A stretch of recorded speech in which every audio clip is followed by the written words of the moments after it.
Want the ultimate hot hatch? Volkswagen's rejuvenated Golf R could well be it. This can't claim to be the fastest car of its kind, but its Wolfsburg maker reckons it's the most complete, most rewarding, and most dynamic shopping rocket yet made. Depending on your mood, it can potentially reach up to 168 miles an hour on the racetrack, or register better than 35 mpg on the school run. Your everyday supercar is right here.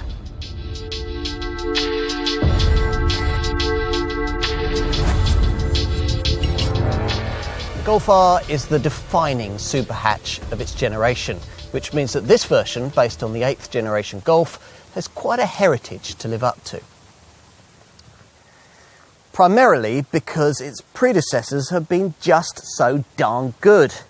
Not all of these have worn Golf R badges. The concept of a fast four-wheel drive Golf actually dates right back to the Mark II Raleigh model of 1988. This was eventually succeeded in 2003 by a V6-powered R32 model based on the Mark IV Golf, which sold for only 2 years before a second R32 design arrived, based on the 5th generation Golf.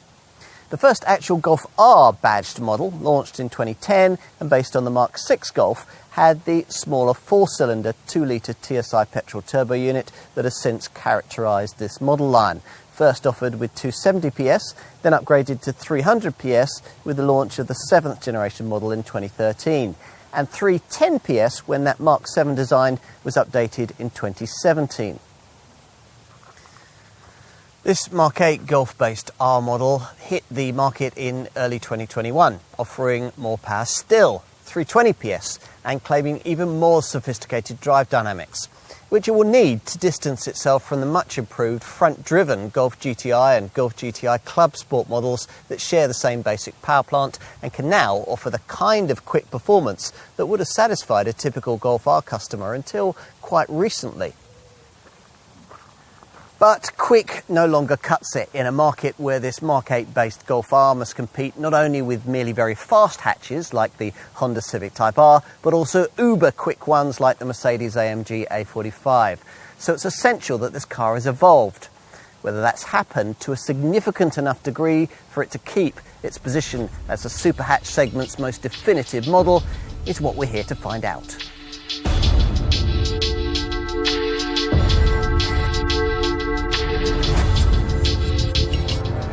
So what's it like? Fire the 2-litre TSI 4-cylinder turbo engine, and particularly if you engage the most dynamic R mode, you'll get a purposeful exhaust burble that sounds promising.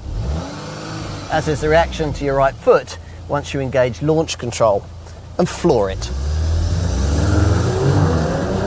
With 320 PS now available to your right foot, that's 20 PS more than the last version of the previous model. 62 miles an hour is just 4.7 seconds away, on paper fractionally slower than the last version, which is strange because the latest car feels faster, which it turns out is a feeling replicated by just about every part of its dynamic repertoire this time round. I've always liked the Golf R, but previously it always lacked that extra nth of driving involvement that characterises the market's most engaging hot hatches. For the best part of a decade, the Wolfsburg engineers couldn't work out how to deliver this, that Civic Type R or Megane Renault Sport sort of feel, without compromising the everyday usability this R model's clientele so valued. But now, to a great extent, they have. What continues to set this car apart, though, is the fact that you don't have to have elements of a track-style feel when you don't want them. Perhaps at the end of the kind of long, tiring day that made Golf R ownership possible in the first place. For that kind of scenario, this car is as easy a companion as it ever was, until you reveal its aggressive side.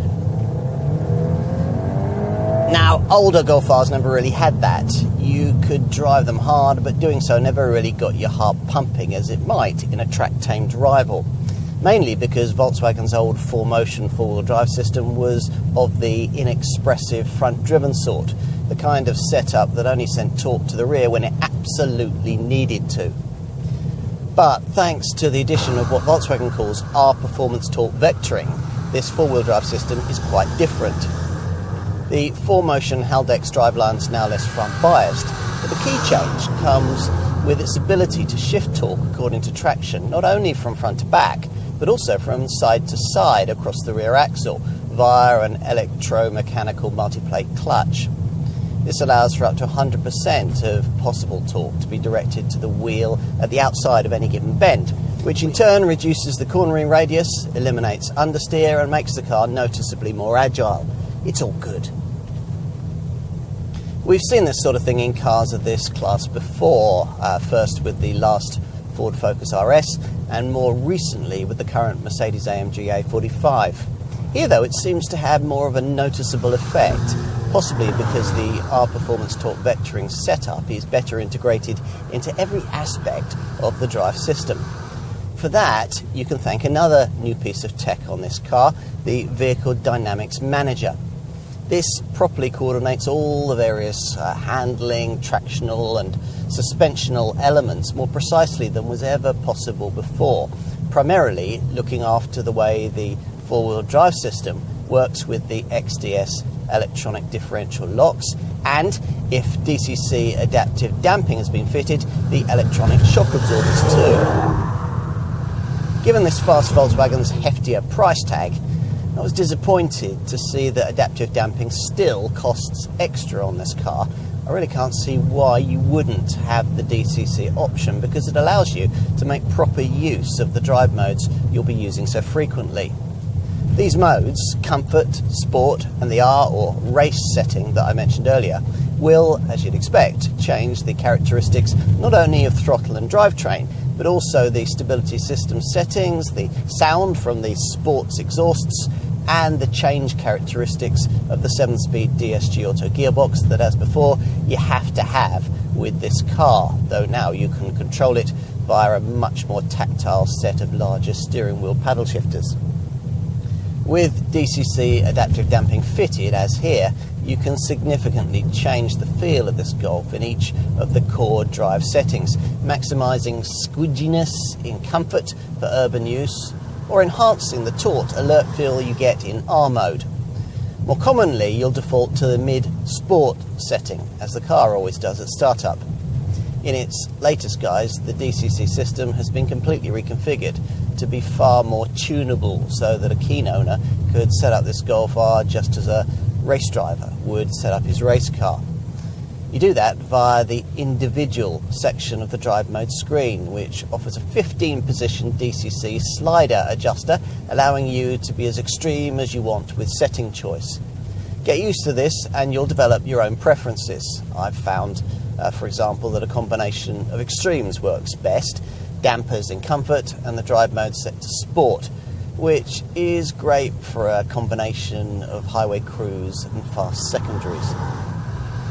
This is similar to the kind of suspension and throttle combination chosen for the additional Nürburgring Nordschleife orientated special drive mode that the R engineers developed for this car, which you only get if you're prepared to pay extra for an optional R performance pack. We don't have that fitted here.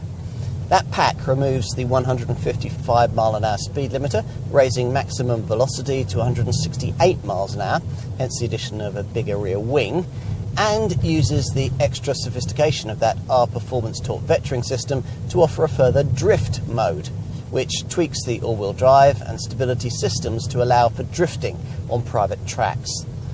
We can't imagine many Golf R owners will ever use that, but the special drive mode would be an optimum profile to choose if you ever took this car on a track day, which, if you choose it, you really ought to at least once at some point. Apparently, with special mode engaged, this Mark 8 based Golf R was a full 19 seconds quicker than its predecessor around the Nürburgring Nordschleife. Whatever kind of tarmac territory you're addressing, the more engaging driveline isn't the only reason why you might now feel more at one with this car. That Porsche-developed DSG Auto is rifle crack quick through the ratios. Body roll is brilliantly judged. Dry weather grip at speed through the turns seems almost endless. And the sound you get from the 2-litre TSI engine feels just that bit more potent this time round. it's now in its 4th generation EA treble 8 form, even if that mode is artificially embellished through these stereo speakers. If oral fireworks are a priority and budget permits, you can go further and fit the Volkswagen R division's pricey Akrapovic titanium exhaust system. As before, this R uses Volkswagen's progressive steering setup, which uses variable steering rack and pinion gearing to give more direct responses to larger steering angles. But the engineers have now tuned this system to feel far more incisive and communicative. It's also helpful that you can switch the ESC stability system to a less intrusive sport setting, and the brakes are better too. The previous 17-inch discs are replaced by lighter aluminium-fashioned 18-inch ones, which permit very exact control even just before ABS intervention, and work with a larger brake master cylinder, allowing for a significant reduction in stopping distance. For those times when ultimate handling and performance aren't your overriding priority, this car's simply unequalled in segment for the way that it can function as a relaxed commuting or cruising tool, provided, that is, you've ticked that box for DCC adaptive damping. If you don't, the 4-link rear suspension setup, lowered 20mm over an ordinary Golf, can feel somewhat over firm over poorer surfaces, particularly if you've gone for the larger 19-inch wheel rims. For such ordinary use, you'll appreciate the extra tech Volkswagen has built in this time round, principally perhaps the IQ Light intelligent matrix headlights that adapt their beams to road conditions and surrounding traffic, and the brand's clever new travel assist setup, which enables partially assisted so-called level 2 autonomous driving in traffic or at highway speeds of up to 130 miles an hour. Impressively, the Wolfsburg maker has added all of these features but increased curb weight by only 16 kilograms, helped perhaps by the new body structure's lighter but stiffer aluminium subframe. To be honest, some of the tech I could do without.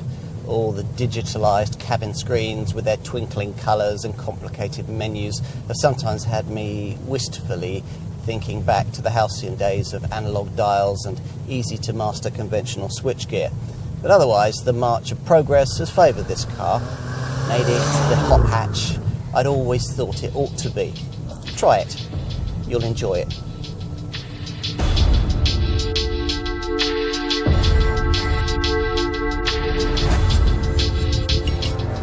By and large, extrovert customers in search of a super hatch don't tend to choose a Golf R.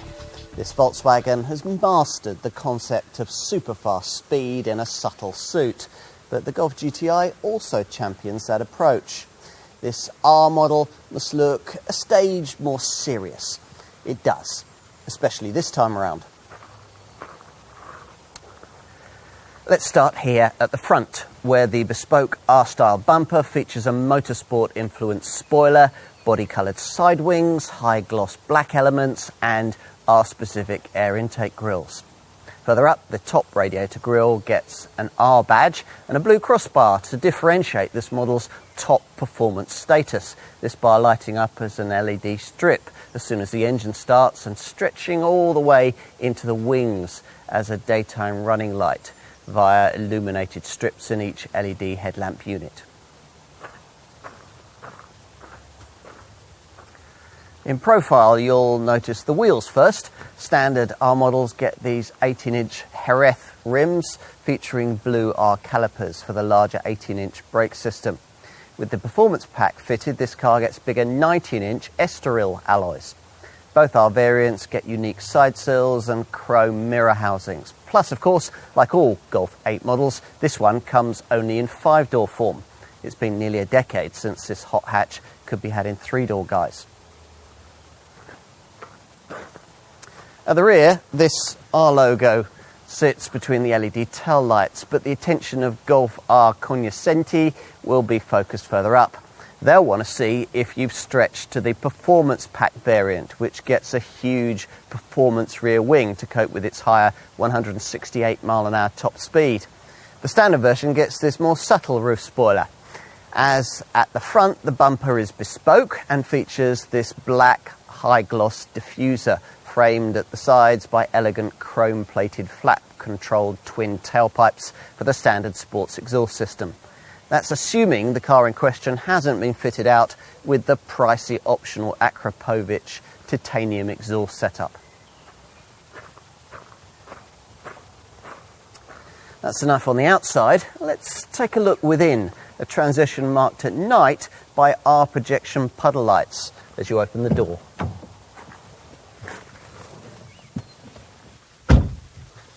As in any Golf 8, your first impressions are of the screen fest that characterises this latest era design, marked out in this case by an R welcome graphic for the 10-inch central Discover Media infotainment screen and further special graphics for the 10.25-inch Digital Cockpit Pro instrument binnacle display, which I'll brief you on in a moment.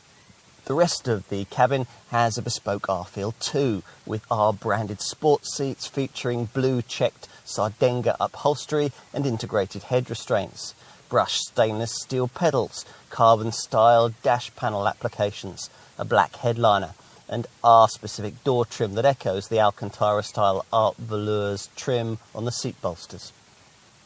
Perhaps this unique sports steering wheel is the nicest feature though, embellished with blue stitching and fitted out here with properly sized tactile gear shift paddles rather than the rather apologetic small plastic items you get on a Golf GTI.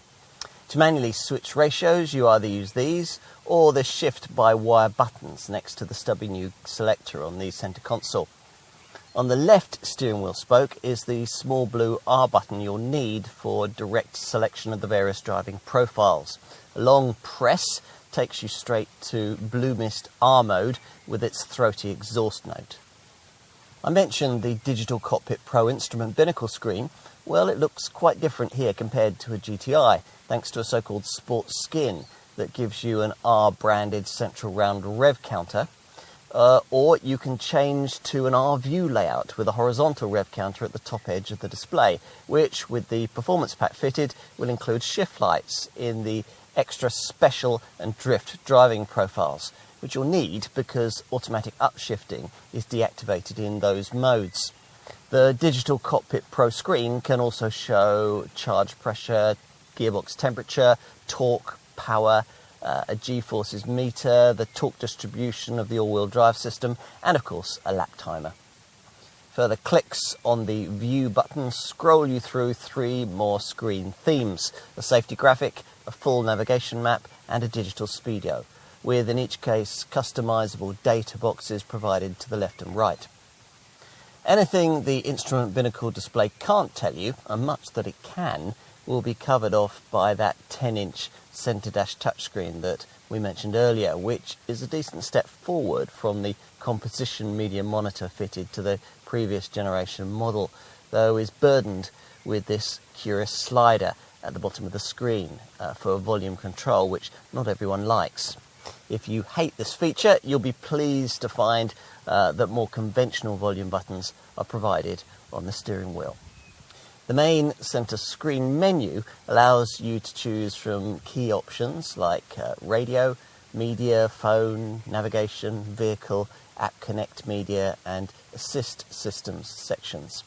There's a built-in eSIM that enables you to create a Wi-Fi hotspot, and you can hold and drag display icons to move them around, or you can swipe across to a split screen that will enable you to, for example, display a sat-nav map, Bluetooth, car info and phone settings all at the same time.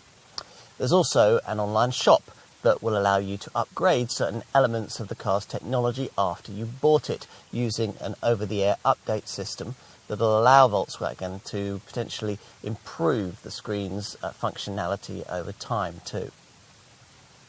Upgrade this monitor to extra cost Discover Media Navigation Pro form, and you also get gesture control, which we could do without, and the new Hello Volkswagen intuitive voice control system, which you need to have if you habitually use voice control, because the basic voice setup you get with the standard Discover Media system is awful. Even the Hello Volkswagen arrangement, though, isn't clever enough to alter things like drive modes or safety settings. Enough with screens and digitalisation. What else do you need to know here? Well, as usual on a Golf, build quality, from the Wolfsburg factory is impeccable. And if you can set aside the way that the fiddly sliders, the complicated screen menus and the haptic touch sensitive panels in the centre of the dash to the right of the wheel and on the wheel spokes all require you much too frequently to take your eyes off the road to access the function that you want, the ergonomics are otherwise pretty faultless. As for cabin stowage space, that smaller auto gear lever frees up room for an extra cubby on the centre console, though only for a pen slot you'll hardly ever use. Still, there's a big air-conditioned glove box and large door bins which can each hold a 500ml bottle of water, plus you get a small lidded bin between the seats. There's a neat touch in this central cup holder area, which should actually be covered but isn't. It has an attachment that springs out to better clasp a smaller cup, though it feels a bit flimsy. Plus there's a 12-volt socket nearby, a ticket clip in the driver's sun visor and a storage net in the front passenger footwell. Volkswagen's forgotten an overhead sunglasses compartment. There are no media ports in the bin between the seats, and the ports that you do get above this recessed area in front of the gear stick, which incorporates a lidded wireless charging mat cubby, are of the USB-C variety, so you may have to use an unsightly converter lead. Still, for every tiny foible, there are 2 or 3 other features you'll probably really like. Maybe the way the storage boxes are flock-lined so that your keys don't scrape around on the move. The upholstered material used for the upper section of the dashboard that's lovely to the touch. And the central armrest that tops that bin between the seats and adjusts for 5 stages of height. This Golf R model's exalted position in the range also means you get niceties like a 30-colour ambient lighting system, which allows you to either choose the shade you want or opt between 5 preset colour themes: Infinity, Eternity, Desire, Euphoria and Vitality. More practically, the combination of these tiny front quarter lights and slim A-pillars means good forward vision, but your over-the-shoulder view out isn't quite as good. The large C-pillars rather get in the way, so it's just as well that rear parking sensors are standard fit. The rear view camera isn't. Let's take a seat in the rear of this 5-door only model. These large square rear door openings make it easy to get in and out without having to lower your head.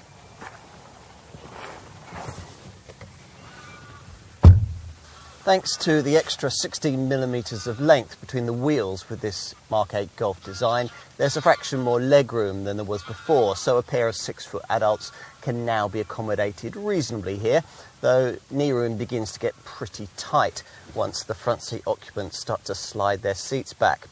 There's certainly a little more space here than there would be in premium badged family-sized hot hatches outside of the Volkswagen Group that a Golf R buyer might be considering, like the Mercedes-AMG A35 or A45, or perhaps the Renault Sport Megane RS Trophy. And there's a suitably high-end feel, thanks to little touches like blue edging on the floor mats and blue stitching on the seats. As we said with the previous generation model, we're disappointed that the height of this centre transmission tunnel makes it so difficult for middle seat passengers to be comfortably accommodated. 2 people should be quite happy though, and they'll benefit from this fold down centre armrest with its twin cup holders. And you also get twin beamed overhead reading lights, plus there are coat hooks in the grab handles. Seat back pockets are provided, plus on each seat back you get these neat couple of upper pouches too. The door bins are unimaginatively designed, but they incorporate decently sized flock-lined illuminated bins. There are twin USB ports, though again they're of the smaller USB-C variety, and with a 3-zone climate system fitted as standard, you get these rear seat temperature control panel buttons too.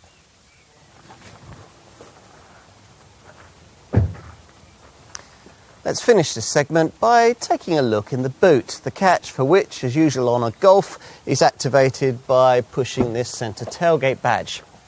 Now your dealer might reference the fact that the 381 litre space provided here is a little bigger than the trunk you get in a rival Mercedes-AMG A35 or A45.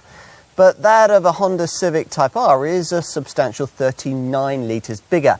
Still, the room you do get here is very usable, and 5 carry-on cases or a small set of golf clubs or a baby buggy would easily fit. This is a very flexible area too, thanks to this adjustable height boot floor that can be held up via neat sidewall clips. It sits above the spare wheel compartment, which can't house a spare wheel because Volkswagen doesn't offer one with this model. The wide hatch aperture and the low loading sill height also help if you're trying to get bulky or heavy items inside. There's a 12-volt socket and 2 bag hooks, plus you get a cool white boot light, the small left and right corner storage compartment areas, and a ski hatch so that longer items can be poked through into the cabin. There are 4 tie-down points, but rather meanly, only the further 2 of them are chromed. It's a little disappointing, given this Volkswagen's premium aspirations, that you don't get the 40-20-40 rear seatback split you'd find in rival premium brand models. Pushing forward the conventional 60-40 split rear bench you do get frees up 1,237 litres across a load area that'll be virtually flat if you have the boot floor in its upper position.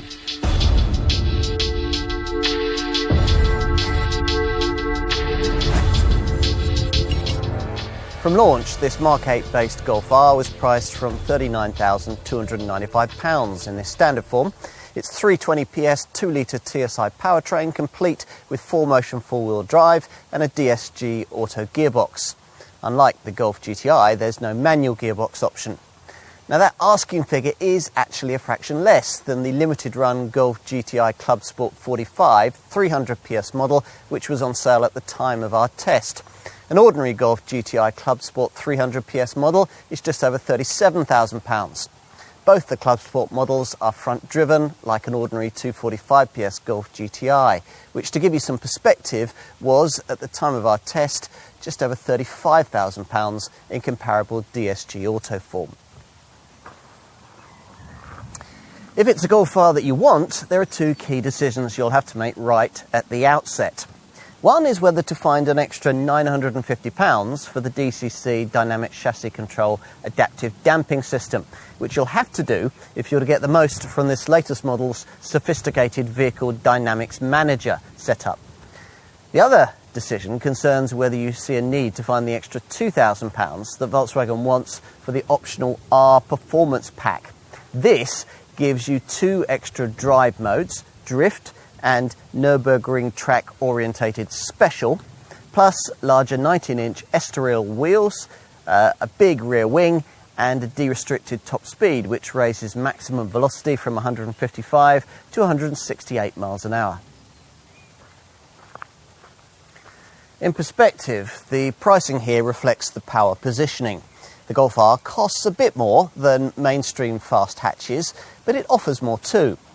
The only other 2 models in the main part of this segment with 4-wheel drive both have a slightly lower 310 PS output, namely the BMW M135i, which costs around £36,000, and the Mercedes-AMG A35, which at the time of this test cost from just under £39,000.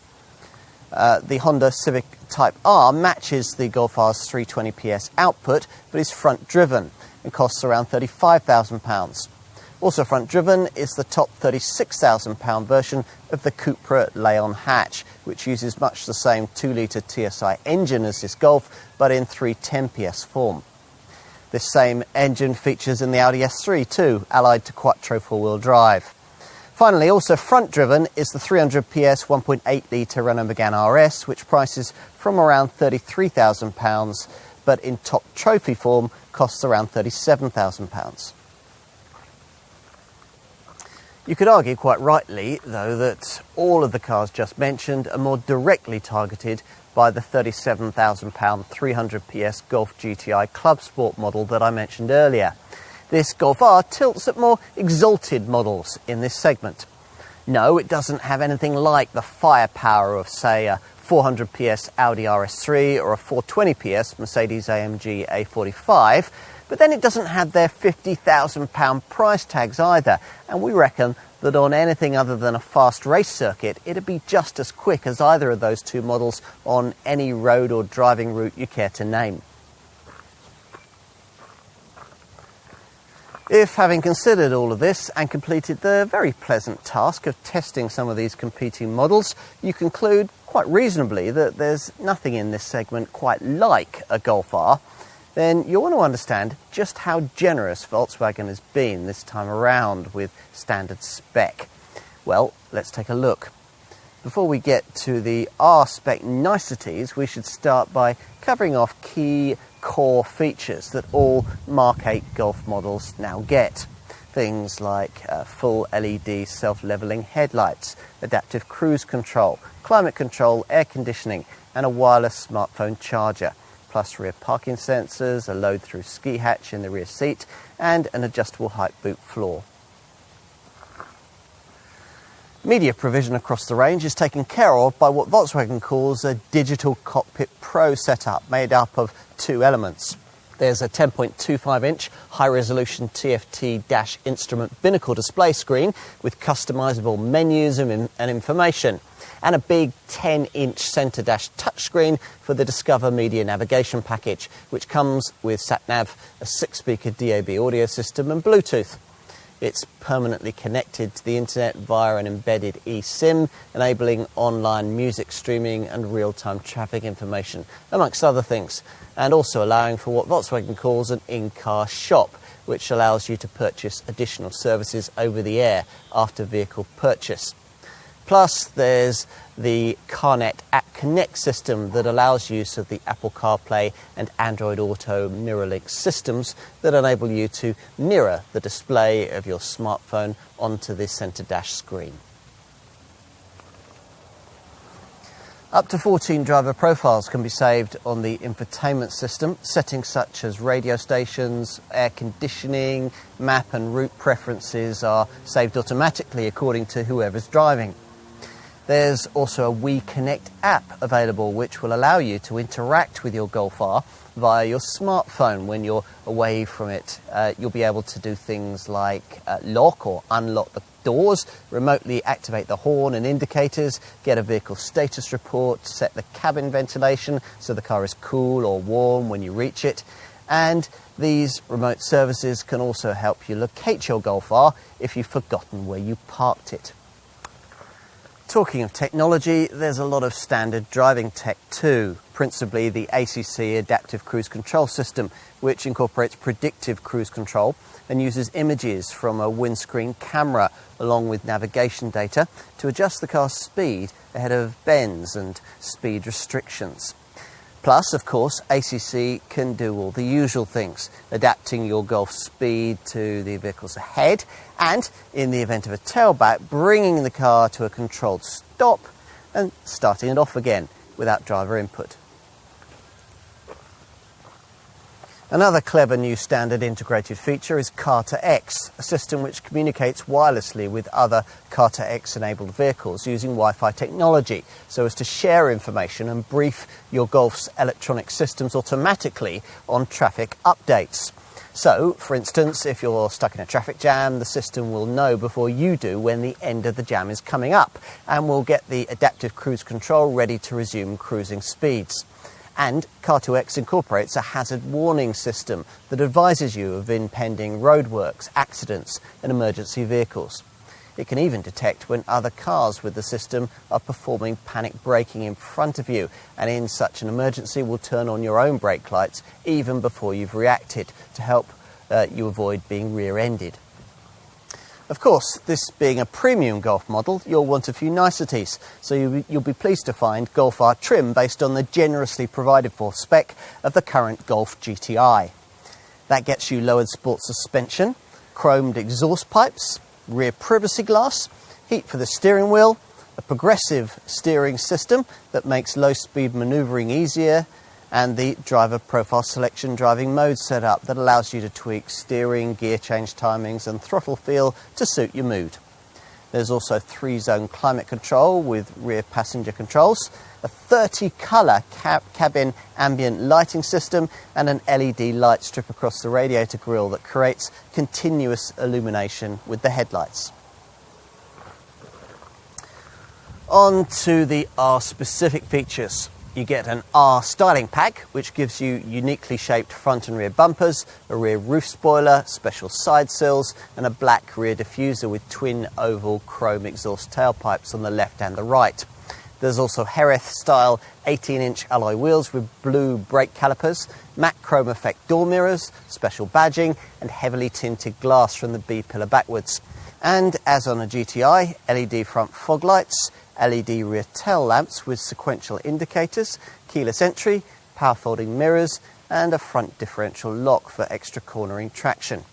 You also get the brand's piercing IQ Light LED matrix system for the headlamps, which enables them to alter their beam via 22 separate LED lights that draw from GPS data, steering wheel angle, and driving speed info, and can alter their illumination based on the type of road that you're on and the prevailing weather.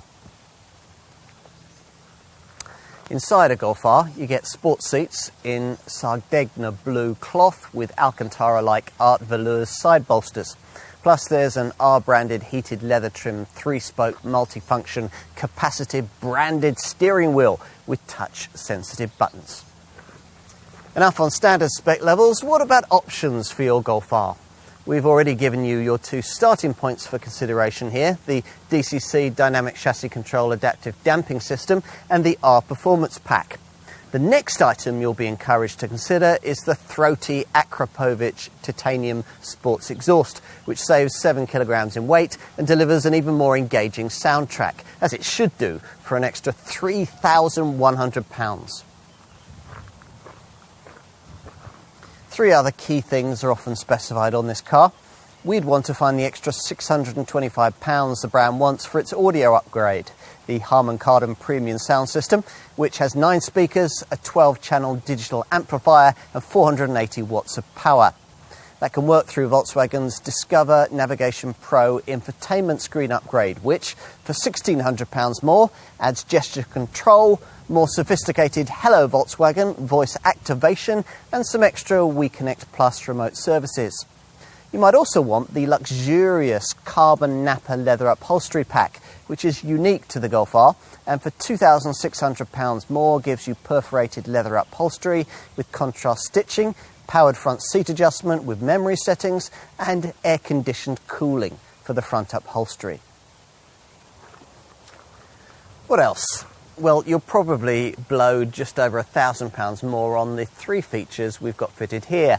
A head-up display, a rear-view camera, and the winter pack that gives you heated front seats, plus heated windscreen washer jets with a low washer fluid warning light. You might also want the digital key feature that'll enable you to unlock the car with your smartphone. Other features you may want to add include a park assist system that will automatically steer you into a space, and a panoramic glass roof. Now, bear in mind that you'll almost certainly be paying your Volkswagen dealer more for your choice of paint colour. For this R model, there are only 3 choices available. Solid pure white is the only standard shade, so you're probably going to want to fork out for one of the 2 optional metallic colours, either deep black or this lapis blue, this latter shade unique to the Golf R. If you haven't splashed out on the R Performance Pack, you might also want the larger 19-inch Estoril wheels, which are black with a diamond turn finish.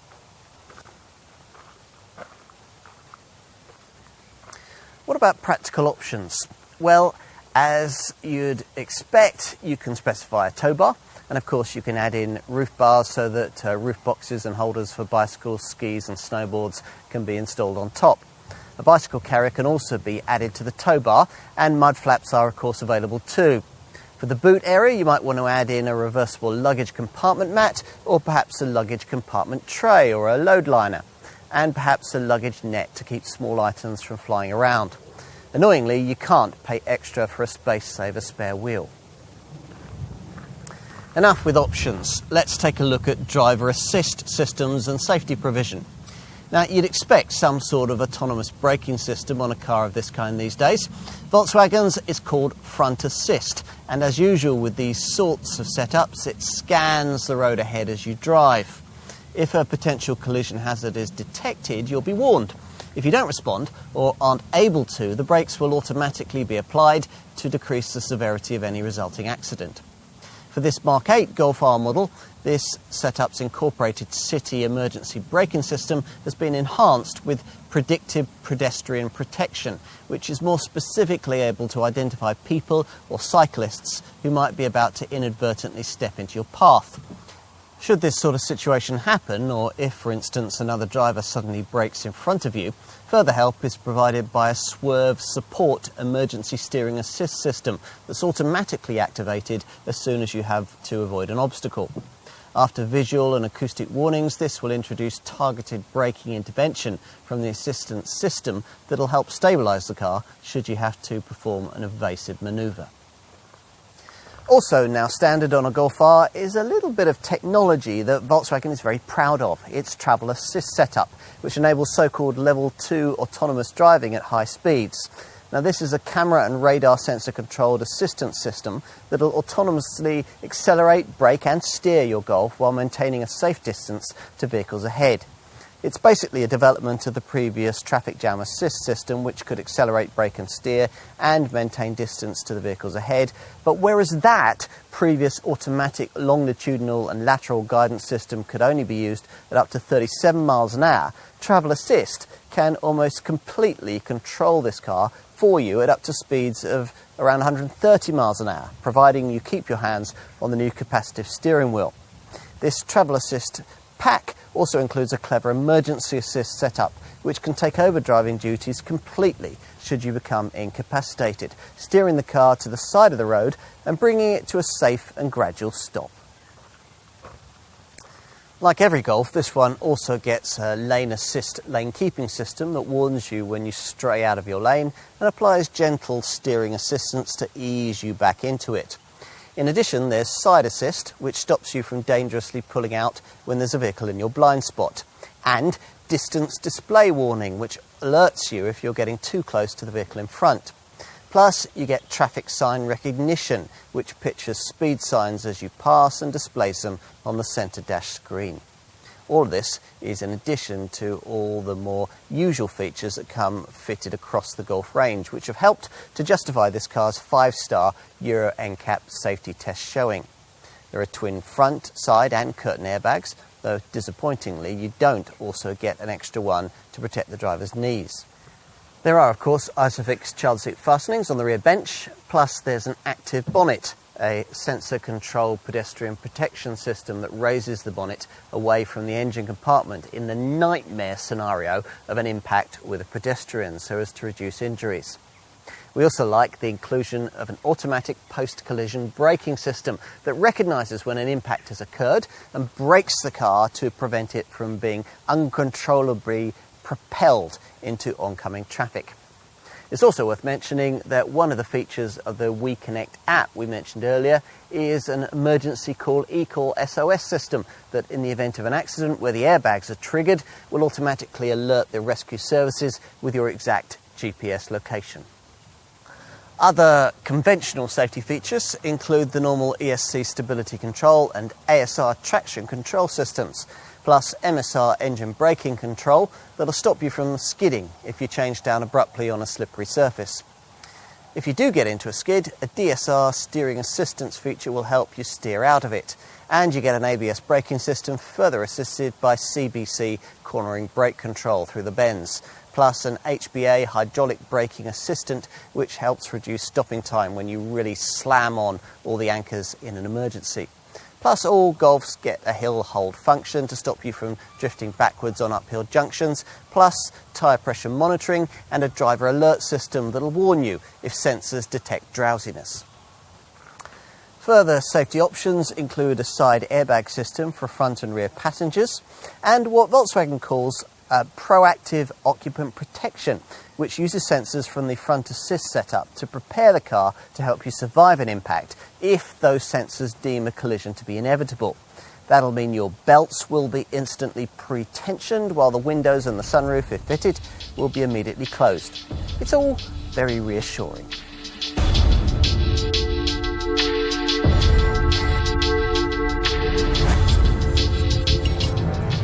The Golf R has always been one of the more efficient super hatches you could choose, and this Mark 8 based model continues that trend, even though it lacks the mild hybrid tech featuring on the Golf model line's humbler TSI petrol units. The 36.2 combined cycle fuel showing is matched in segment only by the Mercedes-AMG A35 4MATIC, and that car doesn't have the same level of performance.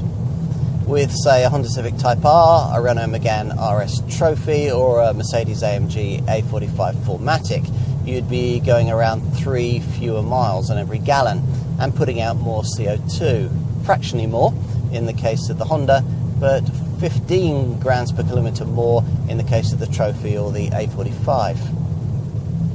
As for emissions, well, this Golf R's CO2 best of 177 grams per kilometre is worse than a Mercedes-AMG A35, that's 164 grams per kilometre, but it's fractionally better than a Civic Type R, 178 grams per kilometre, and a lot better than a Mercedes-AMG A45 or Renault Megane RS Trophy, both at 192 grams per kilometre. The subject of emissions is a somewhat thorny one for the Golf R engineering team. When the previous generation model was updated in 2017, they upped power to 310 PS, only to find after launch that this pushed the car over the required limit Volkswagen had wanted to set for emissions. So, somewhat embarrassingly, power output had to be reduced back to 300 PS again until the end of production. This time round, we're assured that the advertised 320 PS will stay at that level. What else? Well, you can monitor ongoing frugality via selectable consumption readouts on the digital instrument binnacle screen, or via the vehicle section of the centre dash screen, where you can select since start, long term, and since refuel readouts on economy. Servicing? Well, as usual with Volkswagen models, there's a choice of either minor or major maintenance packages. You'll choose the minor approach if you cover less than 10,000 miles a year, and with this the car will typically be looked at every 12 months.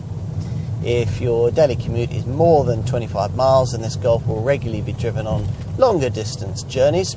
You'll be able to work with a major regime that can see you travelling up to 20,000 miles between garage visits, or every 2 years, whichever is sooner. What else? Well, we like the fact that misfueling protection is standard across the range, so you won't be able to accidentally put diesel in your Golf R. Less impressive is the 3-year 60,000 mile warranty cover. Volkswagen offers a 100,000 mile cover on its vans, but providing that on its cars wouldn't give dealers so much of an opportunity to sell extended warranty packages. There's one for 4 years and 75,000 miles, or if you plan to see a bit more of the world in your Golf R, there's a 5-year 90,000 mile package. Whatever your decision, your car will come with 3 years of pan-European roadside assistance that has no mileage restriction. The paintwork warranty lasts for 3 years, and as you'd expect, this car is protected by a 12-year anti-corrosion package. Residual value should be strong, and as usual with a Golf, you can expect some of the highest ones available in the class. Finally, insurance for a Golf R is rated at Group 31E. Compare that to Group 28E for both the Golf GTI and the GTI Clubsport.